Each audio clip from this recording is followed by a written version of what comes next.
Bonjour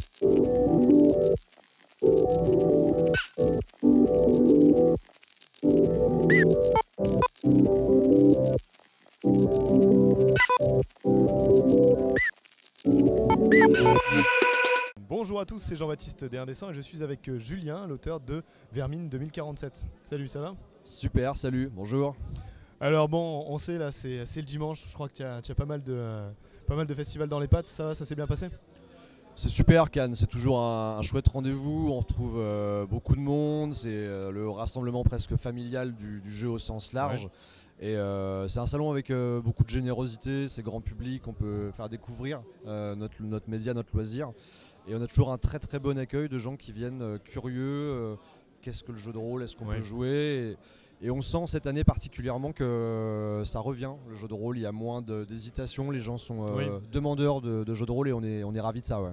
Puis j'ai l'impression aussi qu'il y a tout âge, c'est-à-dire que je discutais avec des personnes qui faisaient tourner certains jeux, ils disaient j'ai eu même des grands-mères qui sont venues tester avec leur petit-fils ou leur petite-fille le jeu de rôle, c'est assez sympa de voir que ça s'étend. Ouais, complètement, mais c'est tout l'intérêt de ce genre de salon qui est moins clivant, qui est grand public, qui est en entrée libre, qui permet à des gens de venir découvrir, s'asseoir pour tester un jeu de société, un jeu de cartes, et se laisser tenter par un combat à l'épée en latex en GN, s'ouvrir vers le jeu de rôle, et c'est précieux ce genre de moment, ouais. Fatigant mais précieux. Bah, c'est vrai qu'on fait circuler pas mal d'énergie là-dessus. Est-ce que tu pourrais me parler un peu de ton travail sur Vermine 2047 ? Ouais, avec plaisir. Ouais, je suis ravi de revenir à Vermine. C'est un jeu qui a connu une première édition, une première vie en 2004. Je crois qu'on avait eu le Grog d'or du jeu de l'année en 2005. C'était une bonne surprise. Et c'est un jeu qui avait eu quelques suppléments et qui s'était arrêté. Et où j'avais envie de revenir depuis longtemps. Malheureusement, c'est plus que jamais d'actualité. On est sur un postulat, un parti pris écologique, réchauffement climatique, urgence environnementale. Il y a 20 ans, quand j'ai commencé à travailler sur Vermine, ça restait de la fiction avec une sensibilité écologique. Aujourd'hui, c'est presque du vérité, documentaire. Et du coup, ça a aussi changé le rapport à l'écriture. L'origine, c'est de proposer aux gens de jouer dans ce que pourrait devenir notre monde. Si la nature continue de se dégrader et de se révolter. Aujourd'hui, le nouveau Vermine, c'est ça aussi, mais il y a toujours cette résonance avec un message presque politique de dire on y est presque déjà, et réveillons-nous, on joue, ça reste un jeu, mais l'urgence est devant nous là. Oui. Voilà. Donc finalement, c'est en plus de passer du bon temps à une table de jeu, ça va faire une sorte d'éveil écologique peut-être chez certains joueurs. Chez certains maîtres de jeu, et une réflexion aussi parce que finalement ça va être presque du vécu à la table. Ouais, il faut que ça reste un jeu, c'est pas un acte politique mais tout est politique. Oui. Dans l'écriture ça doit l'être, après à la table de jeu, les joueurs vont créer un groupe de survivants, ils vont vivre des aventures, ils vont avoir des rencontres, ils vont en prendre plein les yeux en termes de description ou d'ambiance ou de stress. Ça joue beaucoup sur les insectes, sur les phobies, etc. Oui, et si pendant ça ou après ça, certains sont plus proches de l'action écologique, modifier leur regard sur ce que font Sea Shepherd ou Extinction Rebellion parce qu'ils se sont rendus compte qu'on y était déjà, je serais ravi. Mais c'est un acte politique de toute façon, le jeu et le jeu de rôle en particulier, quoi. Ça marche. Au niveau du système de jeu, là, soyons un peu plus terre à terre sur le fonctionnement. Allez. Comment est-ce qu'on va lancer les dés? Comment est-ce qu'on va créer un personnage, affronter des créatures, ces vermines? La nouvelle version, nouveau système, c'est un jeu complètement réécrit de zéro, plus moderne. Je voulais quelque chose qui soit dans l'air du temps au niveau des thématiques et aussi en termes de mécanique de jeu. Les joueurs ont moins envie de gros systèmes complexes avec énormément de dés, des additions, des divisions par 1,5. Des racines carrées. Voilà, je voulais quelque chose de plus ergonomique avec des options qu'on peut choisir d'utiliser ou pas. Avec des phases de vote où les joueurs vont décider de ce qui se passe vraiment dans leur univers. Un jeu plus collaboratif avec une création de personnages en groupe avant de créer chacun son personnage. On crée d'abord la communauté. Voilà. d'où on vient, pourquoi, comment on s'est rencontrés, qu'est-ce qu'on cherche.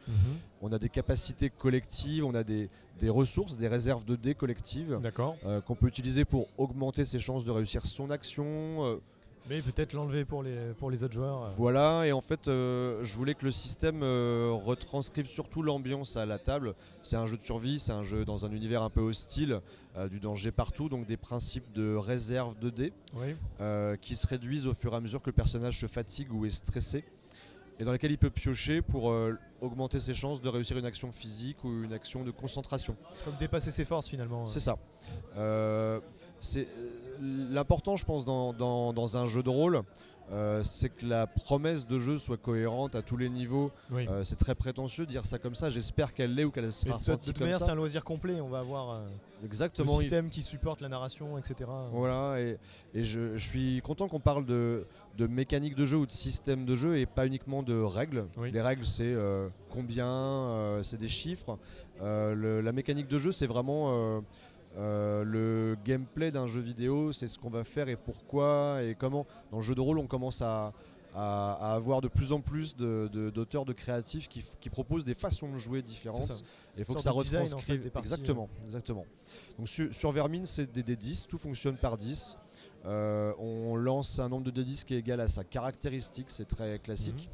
Et en fonction de la difficulté de l'action, si on obtient des résultats égaux ou supérieurs à cette difficulté, on obtient une ou plusieurs réussites. D'accord. Si j'ai 3 dés qui font plus de 7, je vais avoir 3 réussites sur mon action, et ce nombre de réussites va qualifier la réussite de mon action. Plus j'en ai, mieux ce sera. Je ferai plus de dommages, j'irai plus vite, je trouverai plus de nourriture dans les bois, etc. Donc c'est une base qui est très simple pour donner du temps et de l'envie aux joueurs d'utiliser des options avancées qui vont permettre de retranscrire le caractère de leur personnage, l'évolution entre est-ce que je reste accroché à l'humanité, la civilisation, ou est-ce que je tends vers l'adaptation, etc. Donc les méta-mécaniques de jeu demandent d'avoir une mécanique de base très simple pour qu'on puisse avoir le temps de bien la développer durant les campagnes, durant les parties. Et d'aller plus loin. Voilà. Ça marche.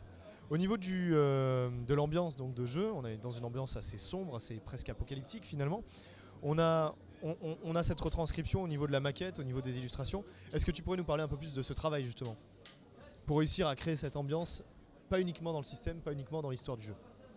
Oui, ça rejoint ce qu'on disait sur la promesse de jeu en termes de design global. Sur la première édition de Vermine, c'est quelque chose qui avait vraiment eu de l'importance sur le design du jeu. J'avais commencé à travailler avec les illustrateurs avant de travailler avec les auteurs de texte. Et on se voyait tous les mois pour parler du monde, des couleurs, de l'univers, de l'ambiance. Le fait d'avoir un monde qui est revégétalisé, qui est hostile pour l'homme, qui va être un petit peu claustrophobe par endroits, qui peut grouiller de vie, insectes rouillés, des fuites de produits chimiques, des épaves de voitures. C'est visuel et ça doit passer par le visuel. Et pendant plusieurs mois, avec toute la première équipe, Alexis Briclot, Virginie Augustin, etc., on se voyait, on buvait des bières, on discutait du monde, et ils prenaient des notes, ils faisaient des croquis, et ça dessinait l'univers. D'accord. Et ensuite, on s'est tous basés dans l'équipe d'auteurs, de scénaristes du jeu, sur cette image, sur ces images, pour avoir tous le même référentiel. Sur la nouvelle édition, on avait déjà une base et je suis allé chercher des gens qui venaient pas forcément du jeu de rôle. Un photographe belge, Simon Van Steenwinkel, qui fait des photographies magnifiques, qui a une grosse présence de noir et qui, en Belgique, a naturellement accès à des espaces très vides, en friche, et ça correspondait déjà à l'univers de Vermine. Et Philippe Joselon, qui est un peintre et illustrateur, qui a une approche et de la photo et de la retouche et de l'illustration, qui a apporté beaucoup au côté fantastique de Vermine. D'accord. Je suis allé choisir des gens qui avaient déjà une image proche de ce que je voulais, et on s'est rapidement compris sur et ça a donné la couverture du kit de survie, 2-3 images clés. Et ensuite le vrai travail, je pense que c'est au niveau de la maquette. Il faut que l'ambiance du livre, en tournant les pages, la façon de présenter les informations, de mettre des bouts de scotch un peu rafistolés, de trouer certaines feuilles. On est dans un monde post-apo qui a connu le déclin, l'effondrement. Il ne faut pas que le livre soit propre et mathématique. On a besoin que l'objet ressemble à ce qui va devenir. Jeu, Tout à fait, ouais. Ça marche. Écoute, merci beaucoup pour toutes ces informations. Au niveau de l'évolution du jeu, est-ce qu'il y a des projets derrière encore, des quêtes de campagne qui vont sortir, des extensions? Déjà, on va sortir le jeu Oui. jeu complet. C'est quelque chose qui est en chantier en écriture depuis 2 ans, 2 ans et demi maintenant. Et en cours de route, l'an dernier, on a décidé de commencer par un kit de survie qui n'est pas juste un petit flyer de découverte du jeu. Oui. Je voulais que les joueurs testent, jouent. 30 pages de scénario, des personnages pré-tirés, toutes les règles. C'est une première pierre pour que les joueurs de l'ancienne édition puissent découvrir la nouvelle, ou que les joueurs de jeux de rôle découvrent Vermine par un objet un peu léger. D'accord, oui.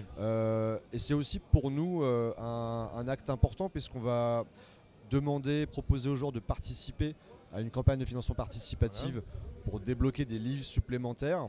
Et on voulait qu'ils aient entre les mains avant ça quelque chose de concret. Pour savoir ce à quoi Voilà, qu'on ils leur peuvent vende pas s'attendre. du rêve. On Voilà. va leur dire écoutez, il y aura 4 livres, il y aura donc 3 livres de base avec un univers, les règles et un livre dédié au groupe de joueurs. D'accord. Et la gamme ensuite sera 100% scénario avec un principe de saison, Ok. C'est un sympa. thème, un événement et plusieurs scénarios petits, gros, des petits modules pour avoir un bac à sable de campagne.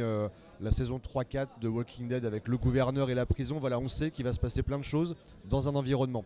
Voilà, et on voulait, avant de dire aux gens aidez-nous financièrement à développer cette grosse gamme, Voilà ce qu'on précommandez fait, des livres. regardez, Vous l'avez entre les mains, est-ce que la qualité vous plaît, est-ce que le contenu vous plaît? Si vous nous suivez, vous saurez pourquoi. Donc D'accord. c'était important pour nous comme démarche. Voilà. Et est-ce qu'on aurait une date au niveau Avant la fin de l'année, on Ça lancera marche. la campagne. On est en train d'écrire tous les textes. On tient à ce que les textes soient écrits avant de lancer cette campagne. Ok. On fera les illustrations, la maquette, les relectures certainement ensuite, parce que il va se passer des choses, on va débloquer des nouveaux contenus, il faudra qu'on les produise. Mais les textes seront prêts au moment où on lancera la campagne de financement, et ce sera pour octobre, novembre de cette année. Ouais, ça vient Ok. vite. Ça marche. Écoutez, si vous avez l'occasion de croiser le kit de survie, je vous invite à le feuilleter. Merci beaucoup pour toutes ces informations. Merci à toi, c'était Et cool. je te dis à très bientôt pour la sortie des livres de base. Super, merci. Allez, ciao. Au revoir tout le monde.